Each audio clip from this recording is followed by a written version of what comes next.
Role का दादा तुम्ही भेटलात पिंकी माळींची सांत्वन काय नक्की काय आहे की 28 तारखेला जी दुर्घटना घडली त्याच्यानी आम्ही सर्व कुटुंब, महाराष्ट्रातली जनता सगळेच खूप अजूनही दुखात आहे.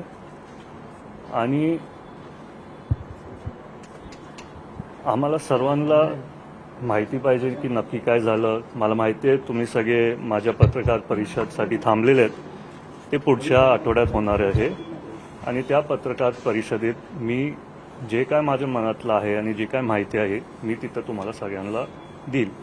परंतु दादा तुम्हालाही वाटतं का अजित पवार यांचा मृत्यू जो आहे तो केवळ अपघात नाही तर घातपात आहे? मी तुम्हाला सांगितलं ना पुढच्या आठवड्यात मी पत्रकार परिषद घेईल तेव्हा तुम्हाला सगळी माहिती मिळेल.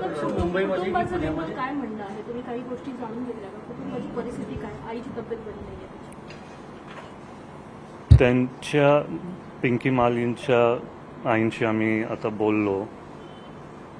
एक मुलगी नाहीतर मुलाचं आणि आईवडिलांचं नात एवढं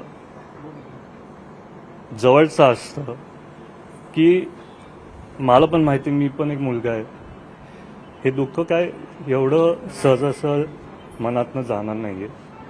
आणि आता आम्हीच सगळे एक कुटुंब म्हणून एकमेकांची काळजी घेणार. त्याच्यामुळे मी त्यांच्याशी बोललो. ते आज इथं घरी आलेत पण त्यांची तब्येत अजून व्यवस्थित नाही आहे. त्याच्यामुळे उद्या मी एका डॉक्टरांशी बोललोय. त्यांना उद्या ज्युपिटरमध्ये शिफ्ट करतील आणि तिथं तशी त्यांची तपास होईल आणि त्यांची काळजी घेत जाईल. दादा रोहित पवार सातत्यानं वेगवेगळ्या नेत्यांच्या भेटीगाठी घेताना पाहायला मिळतात. अजित पवारांच्या अपघाताच्या संदर्भात चर्चा घडवून येण्याच्या संदर्भात या सगळ्या भेटीगाठी होतात. विधानभवन